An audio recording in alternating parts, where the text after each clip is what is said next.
পশ্চিমবঙ্গ রাজ্য সরকারি কর্মচারী সংগঠনের উত্তর দিনাজপুর জেলা কমিটির সাংগঠনিক সভা অনুষ্ঠিত হলো রায়গঞ্জে। এদিন রায়গঞ্জের সুপারমার্কেটে অবস্থিত জেলা তৃণমূল কার্যালয়ে এই সভা অনুষ্ঠিত হয়, যেখানে নেতৃত্ব দেন সংগঠনের জেলা সভাপতি পুলক বন্ধু ঘোষ। তিনি জানিয়েছেন, সাংগঠনিক নানান আলোচনা হয়েছে বৈঠকে, বিভিন্ন কর্মসূচির পর্যালোচনা করা হয়েছে। পাশাপাশি মুখ্যমন্ত্রী যে 4% ডিএ ঘোষণা করেছেন, সেই ক্ষেত্রে মুখ্যমন্ত্রী মমতা বন্দ্যোপাধ্যায়কে ধন্যবাদ জানিয়েছেন তারা।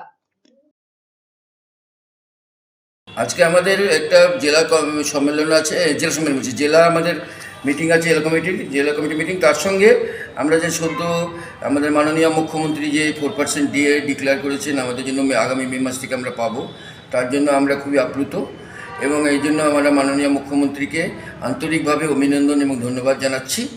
এবং উনি এত মধ্যে এতগুলি প্রকল্প চালিয়েও, সবার জন্য চিন্তা করেও 1 বছরে দুটো ডিএ আমাদেরকে দিলেন। আমরা আশা করব আগামী দিনে আমাদের সমস্ত ডিএ উনি দেবেন এবং উনি আন্তরিকভাবে চেষ্টা করেন। আমাদের ডিএ এখন বাকি আছে 32%। আর পেলেন কত? এখন আমরা 12% পাচ্ছি। তাহলে আর কত বাকি থাকলো? না, বাকি বলতে আমাদের 32% আমরা পাবো, আমরা সেটাই কীভাবে আছে। আমি আশা করব এবং আমরা আশাবাদী যে উনি অবশ্যই একটু আর্থিক সুরাহা হলে উনি অবশ্যই দেবেন। এটা সভাটা আমাদের সাংগঠনিক আলোচনা আছে। আমরা একটা রাজ্য সম্মেলন করেছিলাম, সেই রাজ্য সম্মেলন নিরিখে আমাদের কিছু রাজ্য কমিটি একটা জেলা সম্মেলন করেছিলাম।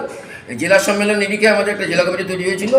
এই জেলা কমিটির প্রথম আমাদের একটা বসা, আমাদের কিছু এই জেলার সাংগঠনিক ব্যাপারে আলোচনা করব।